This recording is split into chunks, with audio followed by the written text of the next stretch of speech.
আজ মন মোর চঞ্চল রে ভাই, ঝরে দুটি আখি। বুঝাইলে বুঝিস না তুই কোন জঙ্গলের পাখি রে, আজ মন মোর চঞ্চল রে। কাঁচা বাঁশের খাট বাঁধিবে শুকনো পাতের ডোর, কাঁচা বাঁশের খাট বাঁধিবে শুকনো পাতের ডোর। এমন করে বাঁধবে রে মন চলবে না তোর জোর রে, আজ মন মোর চঞ্চল রে। আজ মন মোর চঞ্চল রে ভাই, ঝরে দুটি আখি। বুঝাইলে বুঝিস না তুই কোন জঙ্গলের পাখি রে, আজ মন মোর চঞ্চল রে। গরম পানি বোরের পাতায় মন তোকে গোসল করাবে, গোসল করাইয়া মন তোকে কাফন পরাবে রে, আজ মন মোর চঞ্চল রে। কাফন পরাইয়া মন তোর জানাজা পড়িবে, কাফন পরাইয়া মন তোর জানাজা পড়িবে। জানাজা পড়িয়া মন তোকে তফন করিবে রে, আজ মন মোর চঞ্চল রে। মা কান্দিবে বেটার বেটা, বোন কান্দিবে ভাই। মা কান্দিবে বেটার বেটা, বোন কান্দিবে ভাই। পরের বেটে সেও তো কান্দবে, আর তো কেহ নাই রে, আজ মন মোর চঞ্চল রে। আজ মন মোর চঞ্চল রে ভাই, ঝরে দুটি আখি। বুঝাইলে বুঝিস না তুই কোন জঙ্গলের পাখি রে, আজ মন মোর চঞ্চল রে। নারে তাকবীর।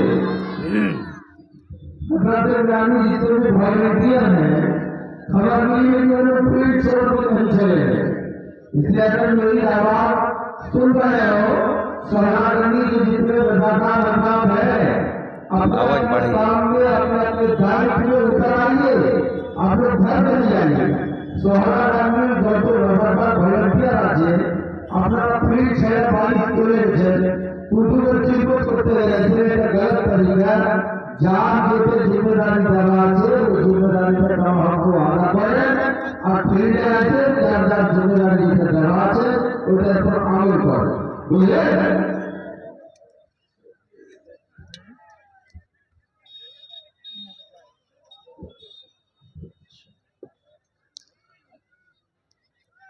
আজকে জলসার যোগ্যতমায় শ্রদ্ধেয় সভাপতি সাহেব, সামনে বসে থাকা ইসলাম দরদি, দিন দরদি ভাই ও বাবাজিরা, পর্দানাসীন মায়েরা এবং খালারা, সমস্ত তারিফ ও গুণগান সেই মহান আল্লাহ তাবারাক ওয়া তাআলার জন্য, যে মহান আল্লাহ তাবারাক ওয়া তাআলা আজকে আমাদেরকে এই সহারাডাঙ্গি জামে মসজিদের এই জালসার পিন্ডালের তলাতে একত্রিত হয়ে বসে কিছু বলার ও শোনার তৌফিক দিয়েছেন। তাই আমরা সে আল্লাহর প্রশংসা করি। সকলে পড়েন আলহামদুলিল্লাহ। একটু মহব্বতের সাথে আওয়াজ দিয়ে পড়েন আলহামদুলিল্লাহ। তারপর আমাদের শেষ নবী হযরত মুহাম্মদুর রাসূলুল্লাহ পড়েন সাল্লাল্লাহু আলাইহি ওয়াসাল্লামের পর অগণন দারুদ শরীফ শান্তির ধারা বর্ষিত হোক, আমিন। আল্লাহুম্মা সাল্লি আলাইহি আল্লাহুম্মা বারিক আলাইহি। বন্ধু আমার, আজকে আমি আপনাদের সামনে দু পয়েন্টে কথা বলবো। 15 থেকে 20 মিনিট আপনাদের সামনে কিছু কথা রাখবো হাদিস কোরআন থেকে। আর দ্বিতীয় নম্বর, আজকে যে জালসাটা হলো মসজিদের উন্নতি কল্পে জালসা, মসজিদের ছাদ হবে, আল্লাহর ঘরের জন্য জালসা। আল্লাহ তাবারাক ওয়া তাআলা আপনাদেরকে হয়তো একটু আজকে পরীক্ষা করবেন যে হে সহারাডাঙ্গির এলাকার গ্রামের মানুষেরা, তোমরা আমার ঘরকে কত ভালোবাসো, আজকে একটু পরীক্ষা হবে। তো ভাইরে, আল্লাহর কাছে শেষে দোয়া করছি রব্বুল আলামিন আমি যা কিছু বলবো যেন সে হাদিস এবং কোরআন থেকে বলতে পারি এবং তার প্রতি ছোট বড় সকলে যেন আমরা আমল করতে পারি, তার জন্য আল্লাহ আমাদেরকে তৌফিক দেন, কোন আল্লাহুম্মা আমিন। ভাই, রমজান মাস সামনে আসছে, তো ভাবলাম যে এই রমজান মাসটাকে সামনে রেখে দু চারটি কথা আপনাদের সামনে রাখবো। এই যে সামনে রমজান মাস, এটা হলো আরবি মাস। আল্লাহ তাবারাক ওয়া তাআলা এই মাসটা নিজে রেখেছেন। এই যে 12টা মাস আছে, যেমন আমরা ইংরেজিতে 12টা মাস গুনি, জানুয়ারি, ফেব্রুয়ারি, মার্চ, এপ্রিল, এই মতো আল্লাহ তাবারাক ওয়া তাআলা আরবিতে 12টা মাসের নাম নিজে রেখেছেন। মুহররম, সফর, রবিউল আউয়াল, এই করতে করতে এখন শাবান মাস চলছে, তারপরে রমজানুল মুবারকের মাস আসবে। এগুলো আল্লাহ তাবারাক ওয়া তাআলা নাম দিয়েছেন, আল্লাহ নিজে নাম রেখেছেন। আর এই রমজান মাসে আল্লাহ তাবারাক ওয়া তাআলা এক মাস এক টানাতে আমাদের প্রতি রোজাটাকে আল্লাহ ফরজ করে দিয়েছেন। কত মাস রোজা ফরজ করেছেন ভাই? জোরে বলেন। এক মাস। কথাতে কথাতে আমরা বলি যদি 29টা রোজা হয়, একটা যদি রোজা না হয়, 29টা রোজা হয়, তা আমরা বেশিরভাগ লোকে কথাটা বলবো যে রোজাটা পুরা হলো না রে, একটা রোজা কমে গেল, যা এক মাসে একটা রোজা কমে গেল। আচ্ছা আপনারা বলেন তো, ফেব্রুয়ারি মাসের কখন 28 মাস হয়, কখন 29 হয়, হয় কি হয় না? হানা বলেন, হয় কি হয় না? তা আপনি ওকে 2 দিন কিংবা 1 দিন কম বলছেন না, এক মাসে গিনতি করছেন? জোরে বলেন, একটু কথা বলেন আমার সাথে। এক মাস গিনতি করছেন। এই যে এখন মার্চ মাস চলছে, এটা হলো 31 মাস, 31 দিনে এক মাস হবে। তা আপনি এক মাস 1 দিন বলবেন না এক মাসই বলবেন? জোরে বলেন। হ্যাঁ, তা আল্লাহ তাবারাক ওয়া তাআলা যে আরবিতে মাস দিয়েছে, এই মাসটা কখন 29 হয়, কখন 30 হয়, কিন্তু এক মাসই তাকে গিনতি করতে হবে। তাকে 29 দিন হইতে গেলে এটা বলতে হবে না যে এক মাসে 1 দিন কমে গেল, 30 দিনেরই মাস হয়। জি না, কখন 29 দিনের মাস হয়, কখন 30 দিনের মাস হয়, এর প্রমাণ হাদিসে অনেক আছে। আল্লাহ বাচ্চা রাখলে ইনশাআল্লাহ এই বিষয় নিয়ে কোনোদিন আলোচনা করব, আমি ওদিকে যাব না। তো ভাই, এই যে রোজা, যাকে আল্লাহ তাবারাক ওয়া তাআলা কোরআন মাজিদে সওম বা সিয়াম বলেছেন, রোজা কাকে বলে? মেলাই লোক বলে যে রোজা কথাটা বলতে হয় না। আমার শাইখে মুহতারাম আজকে জালসার নিজামত করছেন, আমার মনে পড়ছে ভালো করে, কয়েক বছর আগে ঘাসিয়াঘাটে শেখ আব্দুর রাজ্জাক বিন ইউসুফ, তার মোবাইল আপনারা ওয়াজ শুনেছেন না শুনেননি? উনি এসেছিলেন, আর আমার আসরের নামাজ পড়ে মাগরিব পর্যন্ত ছিল, আর শেখ আব্দুর রাজ্জাক বিন ইউসুফের মাগরিব থেকে এশা পর্যন্ত, আর এশার পর শেখের ছিলেন। তো উনি কথা বলে চলে গেলেন যে কোরআন মাজিদে আছে সালাত, তো নামাজ হলো কি করে? কোরআন মাজিদে আছে সওম, তো রোজা হলো কি করে? এই করে করে করে করে মানে কিছু কথা বলেছিলেন।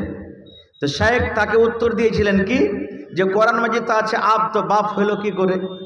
কোরআন মাজিদে আছে আখ, আখ মানে ভাই, তো ভাই হলো কি করে? এই ধরনের। তো ভাই আমার, আমরা হলাম বাংলা ভাষী, আমরা বাংলা কথা বলি, উর্দু বলি, হিন্দি বলি, তো আমাদের ভাষাতে আমরা রোজা বলি, বা উর্দু কিতাবে আপনি দেখবেন যে রোজা লেখা আছে। মানা যা হোক, কিন্তু আমাদের উদ্দেশ্য হলো যে রোজা ঠিক যাকে রোজার তারিফ করা হয়েছে, রোজা কাকে বলে, শরীয়তে রোজা কিভাবে রাখা হয়, ওই জিনিসটাকে আমরা বুঝি বা মানি। তো ভাইরা আমার, সওম বলা হয় সুবহে সাদিক থেকে নিয়ে যখন আজান হয়ে গেল ফজরের, একবারে টাইম শেষ সাহারি খাওয়ার, তখন থেকে নিয়ে সূর্য ডুবা পর্যন্ত, এই মধ্যখানে খাওন দাওন অর্থাৎ খাবার, আপনার শরীয়ত বিরোধী কাজ এবং গীবত করা, চুগলখড়ি করা, এই সমস্ত কাজ থেকে বেঁচে থাকার নাম হলো কি রোজা। আল্লাহ রাসূল সাল্লাল্লাহু আলাইহি ওয়াসাল্লাম একটা হাদিসে বলেছেন, হে আমার উম্মত, একটা লোক রোজা করছে কিন্তু চুগলখড়ি করে, আরে অমুক মৌলানা ওয়াজ করছে, ওয়াজটা করছে ঠিকই, কিন্তু এরকম ওরকম। আরে অমুক হাজি, ওয়ার হজ না ঘোড়ার ডিম কবুল করবে আল্লাহ। অমুক নমাজি দাড়ি বড় বড় রেখেছে। আবে তুই নমাজ পড়ছিস, তোর থেকে আমার অন্তরখান ভালো আছে বে, নমাজ তো পড়ি না আমি। এই যে দেখেন, গীবত করা, চগলখড়ি করা। আল্লাহ রসুল বলছেন একটা লোক মিথ্যা কথা বলছে, রোজা রেখেছে, গীবত করছে, রোজা রেখেছে, চগলখড়ি করছে, রোজা রেখেছে। তো আল্লাহ রসুল বলছেন যে ওই লোকটার রোজা রাখা এবং না রাখা বরাবর। রোজা রাখা এবং না রাখা বরাবর। আল্লাহ রসুল বলছেন, হারে খ্যাপা, তুই যে রোজা করলি আর রোজা করে সারা দিনটা না খেয়ে থাকলি, আর তুই গীবত করলি, চগলখড়িও করলি, তুই মিথ্যা কথাও বললি, এই সমস্ত কাজ করলি, তো তোর রোজাটা যে হলো না। তুই না খেয়ে কেনে দিনটা কাটালি, খেয়েই দিনটা কাটাতে এমনও গুনাহ হইলো, তেমনও গুনাহ হইলো। তো ভাইরা আমার, এই সমস্ত কাজ থেকে বেঁচে থাকতে হবে। আরো একটা জিনিস, এখন দিনের বেলাতে বাড়িতে যাদের স্ত্রী আছে, স্ত্রীর কাছে কি যাওয়া মানা আছে ভাই? দিনের বেলাতে স্ত্রীর কাছে যাওয়া মানা আছে? স্ত্রীর পাঞ্জরে ঘুমাইতে মানা আছে? স্ত্রীর সাথে মিলন করতে মানা আছে? মানা নেই। রাতের বেলাতে যান, দিনের বেলাতে যান, মানা নেই। কিন্তু যখন আপনি রমজান মাসে রোজা রাখবেন, রমজান মাসে রোজার দিনে শুভে সাদেক থেকে নিয়ে সূর্য ডোবা পর্যন্ত দিনের বেলাতে রোজার হালাতে বিবির কাছে আপনি যেতে পাবেন না, বিবির সাথে মিলন করতে পাবেন না, আপনি বিবির সাথে সহবাস করতে পাবেন না। না হলে আপনি যদি জেনে বুঝে বিবির কাছে চলে যান, সহবাস করলেন, আপনাকে কাফারা আদায় করতে হবে। শরীয়ত আপনাকে জোরমানা করেছেন। কি কি জোরমানা? আল্লাহ যদি বাঁচিয়ে রাখেন ইনশাআল্লাহ আমি আপনাদের সামনে পরে বলছি। তো আল্লাহ তাবারাক ওয়া তাআলা কোরআনে বলছেন, ইয়া আইয়ুহাল্লাযীনা আমানু, আল্লাহ রাব্বুল আলামিন ঈমানদার বান্দা বান্দীদেরকে ডাক দিয়ে বলেন, ও আমার ঈমানদার বান্দা বান্দীরা, তোমরা শুনে নাও, কামা কুতিবা আলাইকুমুস সিয়াম, আমি আল্লাহ রাব্বুল আলামিন তোমাদের প্রতি রোজাকে ফরজ করে দিয়েছি, তোমাদের প্রতি রোজাকে ফরজ করে দেওয়া হয়েছে। কামা কুতিবা আলাল্লাযীনা মিন ক্বাবলিকুম, আল্লাহ রাব্বুল আলামিন বলেন, দুনিয়ার মানুষরা তোমরা এটা ভাবা চিন্তা করিও না, তোমরা এটা মনে মনে এই কথাটা বলিও না, আল্লাহ রাব্বুল আলামিন এক মাস রোজা দিয়ে আমাদের প্রতি জুলুম অত্যাচার করে দিয়েছেন।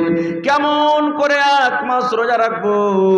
আল্লাহ বলেন, বান্দারে তোমরা হলে শেষ নবীর উম্মত, আমি শেষ নবীকে এক মাস রোজা দিয়েছি, তার উম্মতের জন্য এক মাস রোজা আমি দিয়েছি। শুধু তোমাদেরকে আমি আল্লাহ রোজা দিইনি, কামা কুতিবা আলাল্লাযীনা মিন ক্বাবলিকুম, তোমাদের পূর্বে যত নবী এসেছিলেন, তোমাদের পূর্বে যত কওম এসেছিলেন, তোমাদের পূর্বে যত রাসূল এসেছিলেন, সমস্ত নবীদের প্রতি আমি আল্লাহ তাবারাক ওয়া তাআলা রোজাটাকে ফরজ করেছিলাম। কেন রোজাকে আমি আল্লাহ ফরজ করলাম? এ উম্মত মুহাম্মদী, এক মাস আমি রোজাটাকে কেন ফরজ করলাম? তোমরা মনে মনে বলবেন, আল্লাহ রোজা রেখে কি লাভ আছে, রোজা রেখে কি পাবো, এক মাস সারা দিন না খেয়ে থেকে কি লাভ আছে? আল্লাহ তার উত্তর দিয়ে বলেন, লাআল্লাকুম তাত্তাকুন, 11 মাস তুমি চুরি করেছো, এক মাস তুমি রোজা রাখো। এক মাস রোজা রাখতে গেলে হয়তো তোমার চুরির কাজটা দূর হয়ে যাবে। তুমি 11 মাস গীবত করেছো, 11 মাস তুমি মিথ্যা কথা বলেছো, 11 মাস তুমি মদ পান করেছো, 11 মাস তুমি নামাজ ছেড়ে দিয়েছো, 11 মাস তুমি পাপের কাজে তুমি লিপ্ত ছিলে। এই আমি আল্লাহ রাব্বুল আলামিন এক মাস তোমাকে রোজা দিলাম, যেন তুমি মুত্তাকি হইতে পারো, যেন তুমি পরেজগার হইতে পারো, যেন তুমি আল্লাহওয়ালা হইতে পারো, যেন তুমি দিনদার হইতে পারো। এই জন্য আমি আল্লাহ তাবারাক ওয়া তাআলা এক মাস রোজা ফরজ করলাম। দয়ার নবী বলেছেন, আরে উম্মত, একটা লোক 11 মাস মদ পান করে, একটা লোক 11 মাস জেনা ব্যভিচার করে, একটা লোক 11 মাস গীবত চগলখড়ি করে, রমজান মাসে এক মাস রোজা রাখলো, আর রমজান মাস যেমনই পার হয়ে গেল, শেষ হয়ে গেল, আবার লোকটা মদ খেতে শুরু করে দিল, লোকটা আবার চগলখড়ি করতে শুরু করে দিল, লোকটা আবার মিথ্যা কথা বলতে শুরু করে দিল। আল্লাহ বলেন, বান্দারে তুমি 1 মাস রোজা রেখে জোরে বান্দা, তোমার রমজান মাস যেমন শেষ হয়ে গেল তুমি আবার মদের আড্ডাতে চলে গেলে, তুমি আবার চগলখড়ি করতে লাগলে, ইয়ার মানে বোঝা গেল তোমার রোজা আমার দরবারে কবুল হয়নি। রোজা আমার দরবারে কবুল হয়নি, কারণ আল্লাহ বলছেন 1 মাস রোজা রেখে যেন তোমরা মুত্তাকি পরেজগার হয়ে যেতে পারো। ভাইরা আমার, আজকে যে রমজান মাস আসছে, কত আমার যুবক ভাইরা রোজা করবে না, দিনের বেলাতে খাবে, আর বলবে যদি কোনো লোক, হারে ভাই রোজা কেন করিস না, বাড়িতে কি খাইতে টেতে নেই কি যে রোজা করব, এই কথাটাই বলবে। কত লোক তো বেহায়ার মতন বলবে আল্লাহকে দেখে ডরে না তো মানুষকে দেখে ডরিয়ে কি করবো বে, কি লাভ আছে মানুষকে দেখে ডরিয়ে। সুবহানাল্লাহ, এখনকার মানুষকে পয়লা পয়লা রোজা রাখতে পারা যায় না। 1400 বছর আগেকার দুটা হাদিস আপনাদের সামনে বলবো, একটা মহিলা সম্পর্কে, একটা পুরুষের ব্যাপারে, যে তারা রোজা কত করেছিলেন। সুবহানাল্লাহ, এত রোজা করেছিলেন কি তাদেরকে নিষেধ করা হয়তো যে আরে তোমরা এত রোজা করিও না খো, এত নামাজ পড়িও না খো, এত ইবাদত বান্দেগি করিও না খো, তাদেরকে নিষেধ করা হয়তো। নামাজ রোজার কারণে তার স্বামী তাকে মারতো, এত ইবাদত বান্দেগি করেছেন। আর আজকে আমরা মুসলমান, সুবহানাল্লাহ, ওই কোরআন আমাদের কাছে, ওই নবীর হাদিস আমাদের কাছে, কিন্তু আমরা বইলা বইলা বইলা বইলা ক্লান্ত হয়ে যাচ্ছি, কিন্তু আমরা না মসজিদে নিয়ে যেতে পারছি না 1 মাস সঠিকভাবে রোজা রাখতে পারছি। যেমন একটা হাদিস আপনাদের সামনে তুলে ধরি, বুখারী শরীফের হাদিস। 3 জন সাহাবী নবীর বাড়ি এলেন, ভালো করে শুনবেন হাদিসটা। 3 জন সাহাবী নবীর বাড়ি এলেন, আসার পর দেখছেন যে নবীজি বাড়িতে নেই। নবীজির ইবাদত সম্পর্কে জানার জন্য, নবীজি কখন নামাজ পড়েন, নবীজি কখন তেলাওয়াত করেন, নবীজি কখন রোজা রাখেন, নবীজি কখন জিকির আজকার করেন, নবীজির জীবনী ইবাদত সম্পর্কে জানার জন্য এলেন। এবার নবীর বাড়িতে ঢুকলেন, ঢোকার পর দেখছেন নবী নেই, কোনো কামে কাজে গেছেন, দাওয়াতের কামে গেছেন। আল্লাহ নবীর স্ত্রী মা আয়েশা রাদিয়াল্লাহু তাআলা আনহা বাড়িতে আছেন। এবার 3 জন সাহাবী এসে বলছেন, উম্মাহাতুল মুমিনিন, নবীজি বাড়িতে নেই। তো মা আয়েশা বললেন যে না, নবীজি এখন বাড়িতে নেই, কোথায় গেছেন, কামে কাজে বা দাওয়াতের কাজে গেছেন, তাবলীগের কাজে, কি কথা বলো। তো তারা 3 জন বলছেন যে আমরা নবীজির ইবাদত সম্পর্কে একটু জানতে এসেছিলাম, যে নবীজি কখন কোন টাইমে কি ইবাদত করেন। তো মা আয়েশা রাদিয়াল্লাহু তাআলা আনহা বলে দিলেন যে নবীজি এই টাইমে নামাজ পড়েন, এই টাইমে আরাম করেন, এই টাইমে তাহাজ্জুদ পড়েন, এই টাইমে তেলাওয়াত করেন, যা যা নবী করেন বলে দিলেন। তারা 3 জন নবীজির জীবনে শোনা পর তারাকে কম মনে হলো। আল্লাহর নবী কম করতে গেলেও চলবে, আমরা পাপী গুনাহগার বান্দা, নবীর তুলনাতে তো আমাদেরকে করতে হবে না। নবীজির আগে কারো গুনাহ আল্লাহ মাফ করে দিয়েছেন, পরে কারো গুনাহ আল্লাহ মাফ করে দিয়েছেন। এই জন্য নবীর থেকে বেশি বেশি আমাদেরকে ইবাদত করতে হবে, তাহলে আল্লাহ রাজি হবেন। তো বেশি ইবাদত করব কি? 3 জনের মধ্যে একজন কসম খেয়েছেন, আল্লাহর কসম করে বলি ভাই রে, জীবনে কোনোদিন আমি বিয়ে করব না, জীবনে কোনোদিন আমি বিয়ে করব না। কারণ বিয়ে করতে গেলে সংসার বাড়বে, ঝামেলা হবে, ছেলে মেয়ে জন্ম নিবে, মাঠে ঘাটে তাদের জন্য খাটতে যেতে হবে রে ভাই। জীবনে কোনোদিন বিয়ে করব না, কুঁয়ারা হয়ে নিজের জীবনটাকে আমরা কাটিয়ে দেব। আল্লাহ রাব্বুল আলামিনের ইবাদত বান্দেগি করে নিজের জীবনটাকে কাটিয়ে দেব। একজন কসম খাইলেন, জীবনে কোনোদিন বিয়ে করব না খো। 3 জনের মধ্যে আর একজন কসম খাইছেন, ভাই রে আমি আল্লাহর কসম করে বলি রে ভাই, জীবনে কোনোদিন রাতের বেলাতে ঘুমাবো না, তাহাজ্জুদের নামাজ পড়ে পড়ে আমরা রাত কাটিয়ে দেব।